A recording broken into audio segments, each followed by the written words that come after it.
What is going on, Misfit Nation? Welcome back to another episode of the Misfit Wrestling Podcast. I am your host, Matt, the Misfit. This is your Monday Night Raw review for October the 30th, 2023. This is your very, spooky edition of the Misfit Wrestling Podcast. We get the Halloween edition of Raw that just took place. It's actually a lot better than what happened last week here. Unfortunately, I didn't get to do anything last week. I was in a lot of pain. I was having tooth issues, ear issues, headaches and all that stuff last week. I feel much better this week. So unfortunately I didn't get no pile driver pulls up last night that I wanted to get up there. So there was no Raw review, no SmackDown, no NXT, not NXT, no AEW. Didn't even do the Stardom review that I promised. But however, I am going to make it up for you guys. This coming Saturday, instead of doing Crown Jewel as I normally have done for the past few podcasts. I have not done the Saudi shows because I just refuse to review the shows. I will watch them, but I refuse to review them. However, to make up for that, I will be doing the Halloween Dark Night show that Stardom put on this past Sunday night.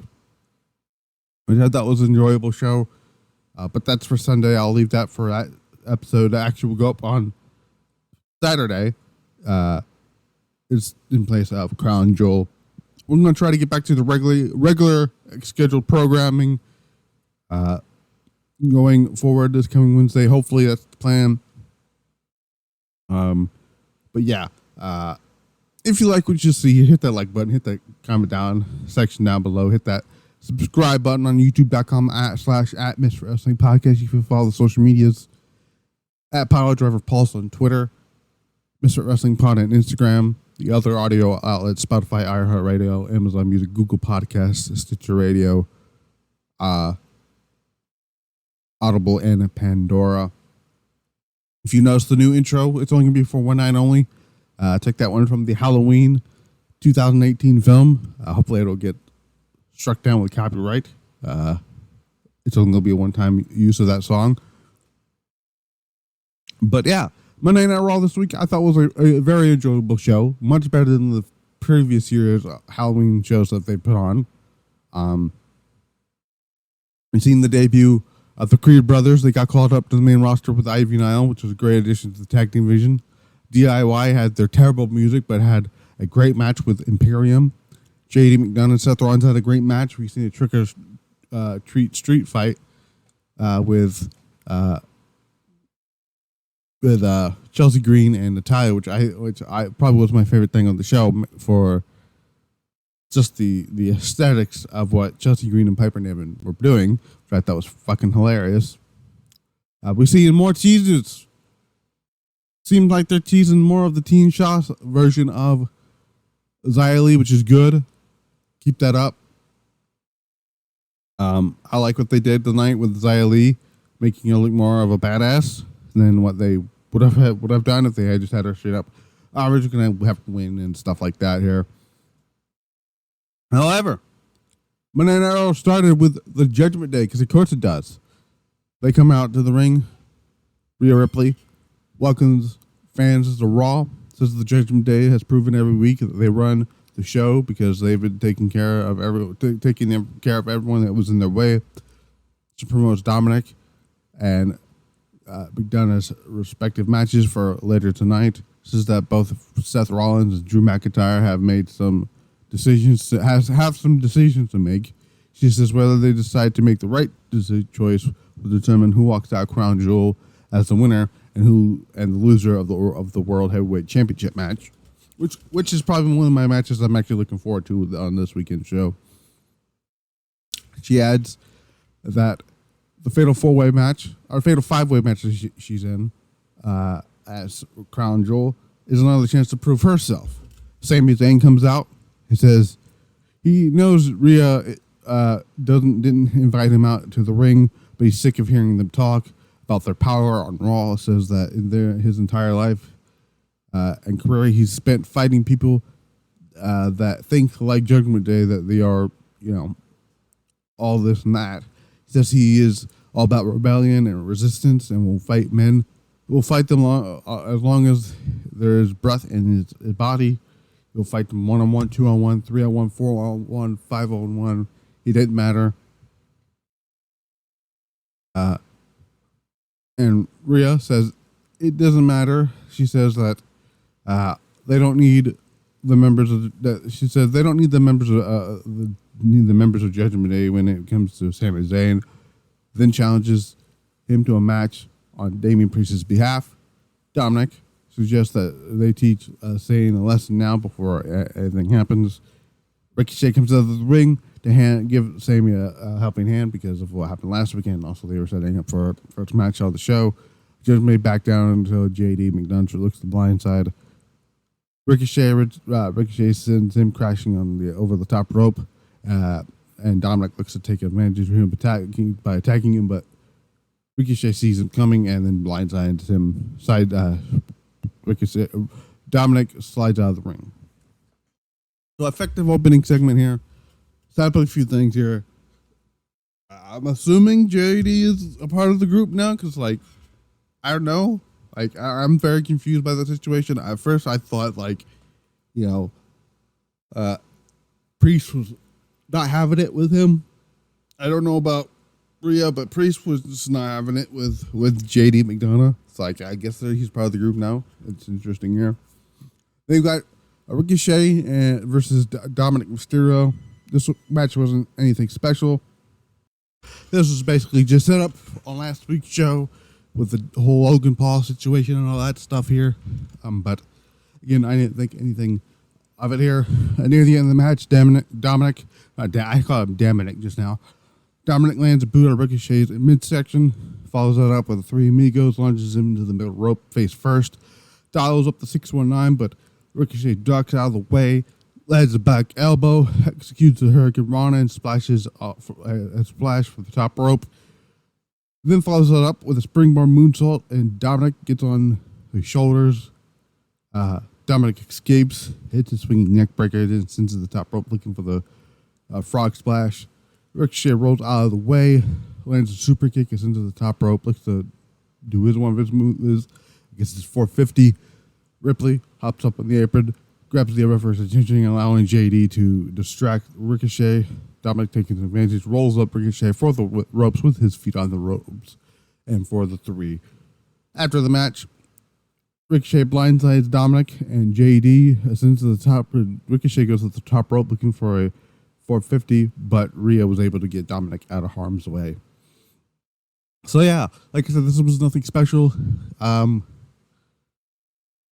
They all set up stuff for next week, I guess, which we did.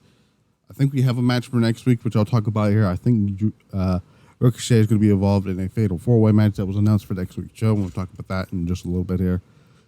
Then we got another thing I thought was a thing I loved on the show here is Alpha Academy versus the Creed Brothers. Creed Brothers, former NXT Tag Team Champions. They made their main roster debut. This was a lot of fun. Glad to see the Creed Brothers getting over here. Gable at one point clinches in an ankle lock on Brutus. Brutus was able to counter that into a roll up, but Gable kicked out. Brutus then gets up on his shoulders, gets up on Gable's shoulders, obviously, plants him with a Samoan drop. He gets Gable up on his own shoulders, is what I'm trying to say here. Gable catches him with a German suplex, which looked nasty, but it looks beautiful at the same time. Tags in Otis. Julius tags in. Otis then flattens both Creeds with a double clothesline. Lands a body slam on both of them. Delivers a splash to Julius in the corner.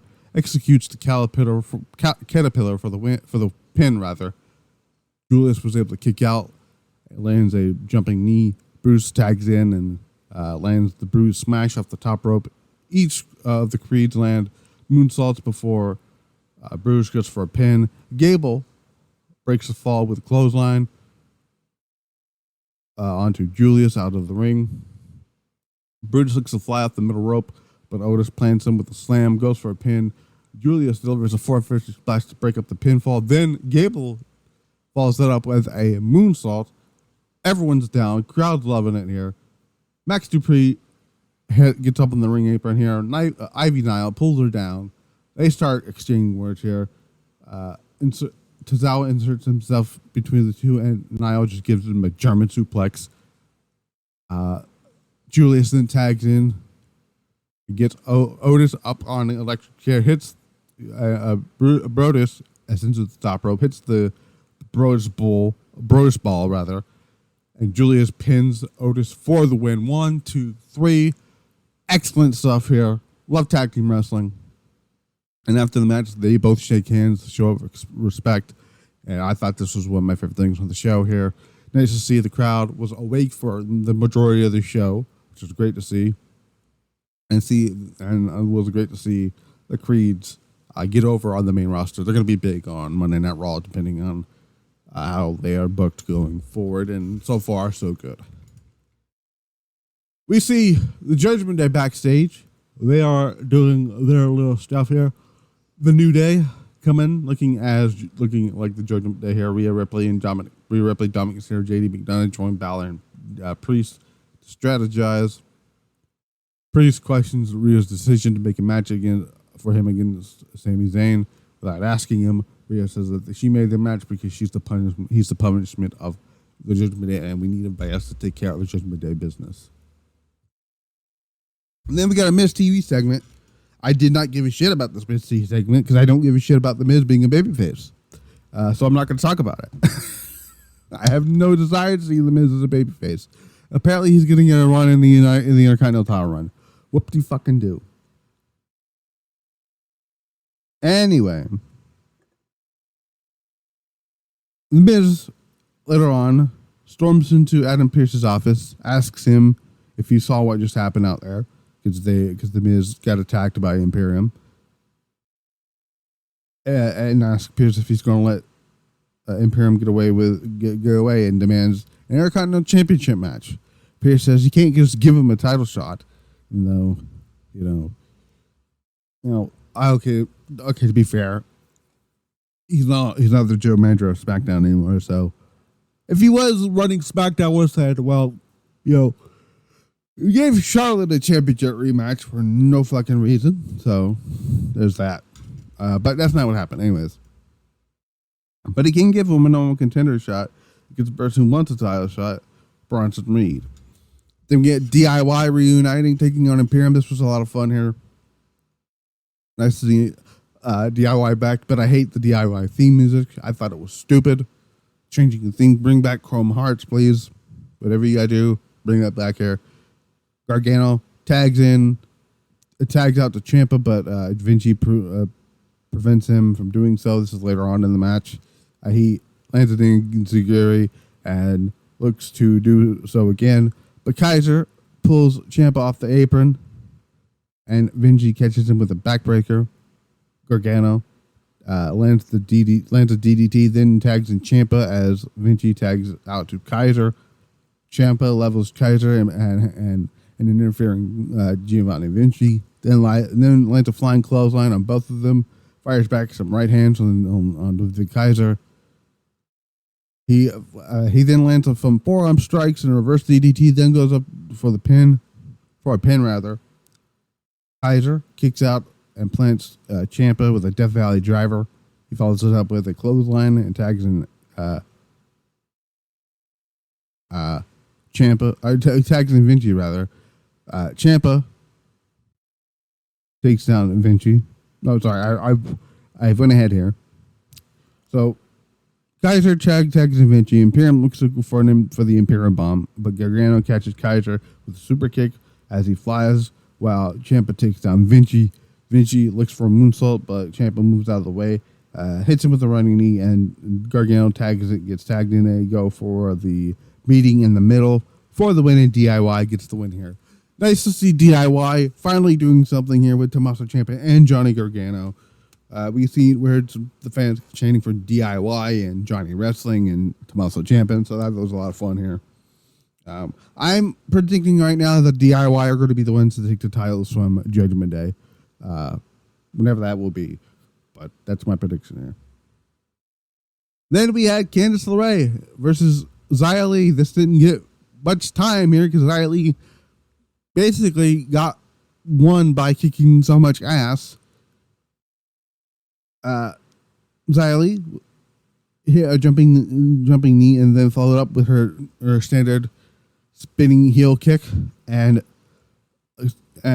knocked out Candice LeRae, and the match was rewarded to Xia Li. This I thought this was great because I thought first of all it doesn't make Candice look too much bad.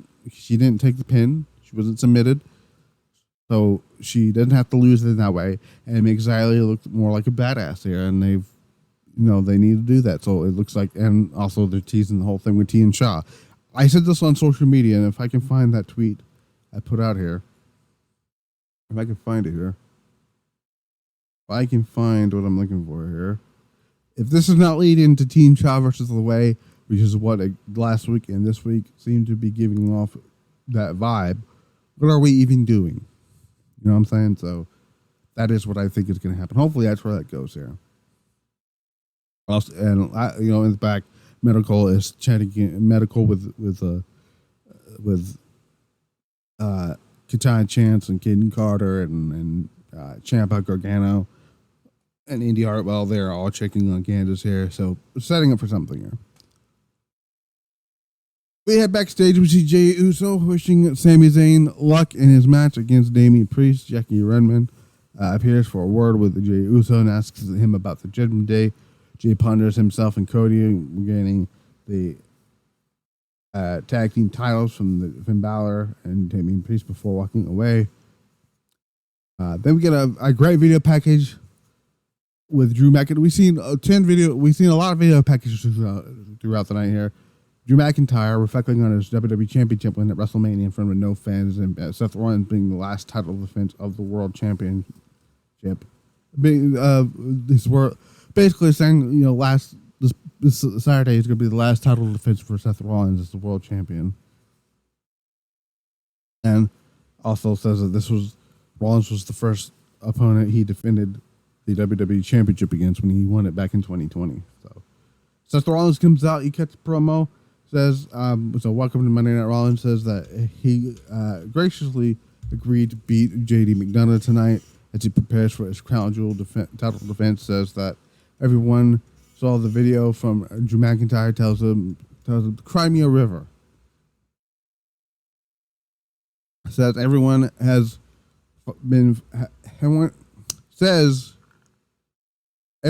fighting battles during the COVID-19 pandemic, and many others had it worse than him. Tells McIntyre to get in line with performers such as Sami Zayn and Cody Rhodes who ask for no pity, and tells McIntyre if he can try to pry his title away from him. He'll be the first to shake his hand and call him champ. He says that he's not the same person he was in 2020, but he can. But before he continued, JD McDonough blindsides him, and we get a fun match here with JD McDonough and Seth Rollins here.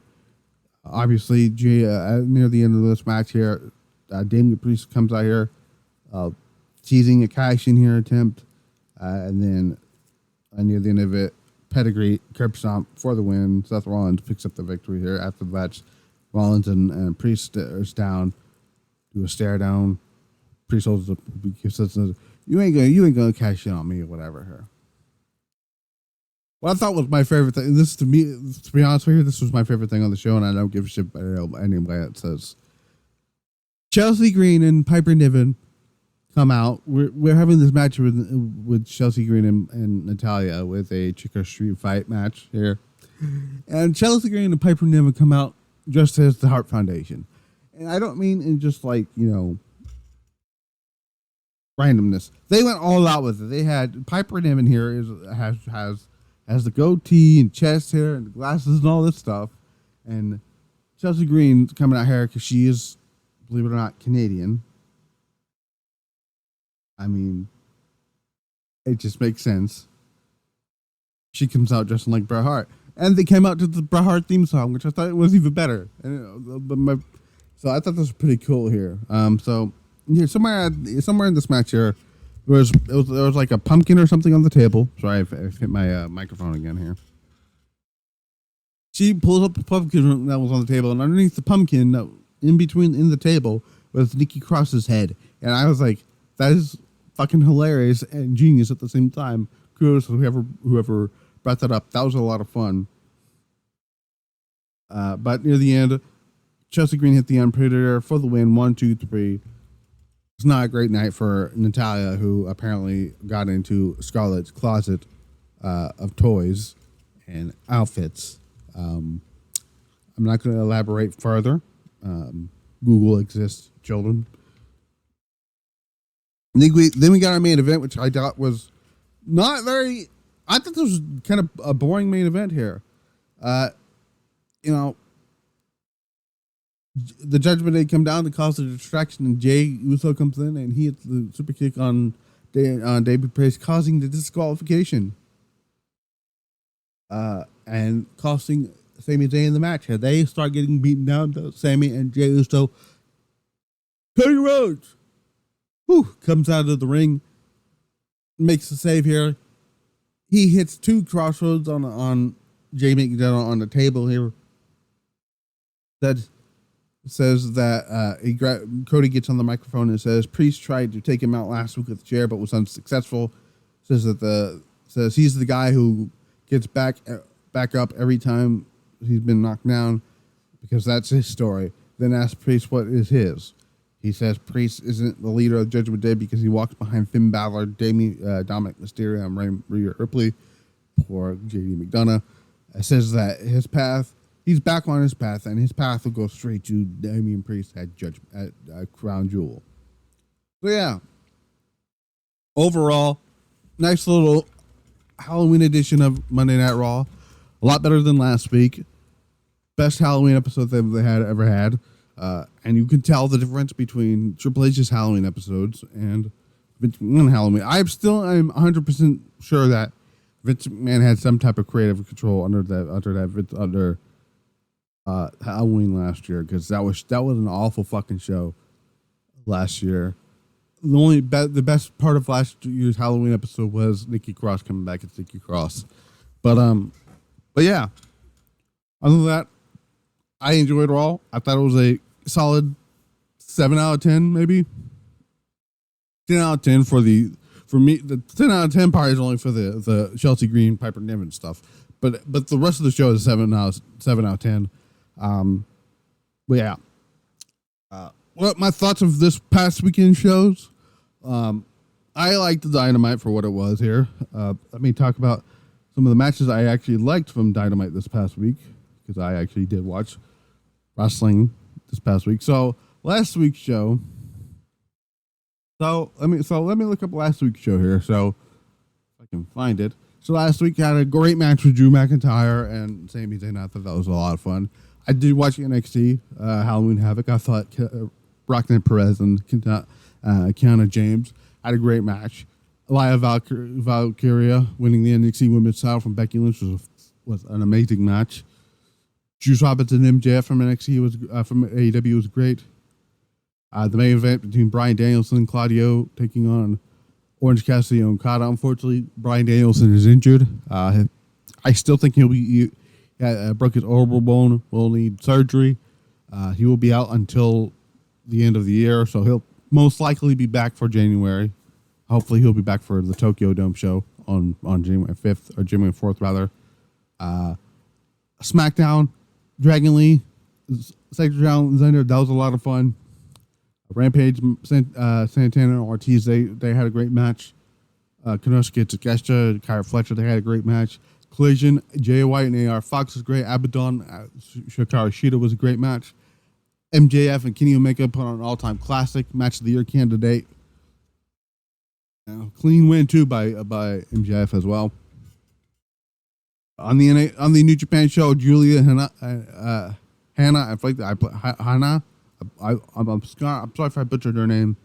They had a great women's title match, and Tamatanga Shingo Takagi had a great ever openweight title match. Shingo Takagi winning the championship, and then you get the Halloween show. They had some great matches there. They had the Fatal 4-Way match between Suzuki, Mesura, Momo Watanabe, and Thekla was great. The Fatal 5-Way match. I think it was a Fatal 5-Way match. The match I just talked about was a Fatal 5-Way match. The other one was a Fatal 4-Way match. Soriano, Hazuki, Mai Sakurai and Natsuko Tora. That was great stuff.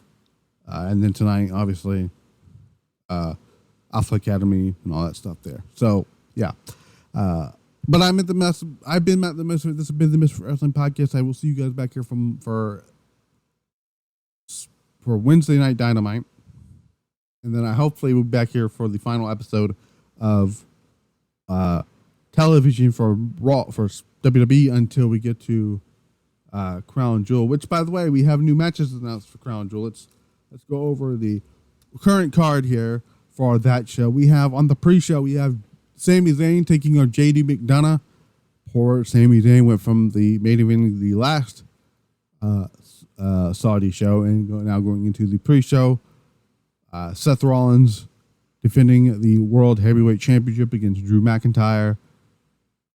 Probably will be. I honestly don't think LA Knight is the main eventing of this show. It's just me. Roman Reigns will defend against LA Knight. LA Knight's not winning here. Rhea Ripley defending the Women's World Championship against Nia Jax for Shayna Baszler and Zoe Stark and Raquel Rodriguez. Rey Mysterio will defend the United States Championship against Logan Paul. Cody Rhodes will take on Damian Priest. John Cena will take on Solo Sikoa.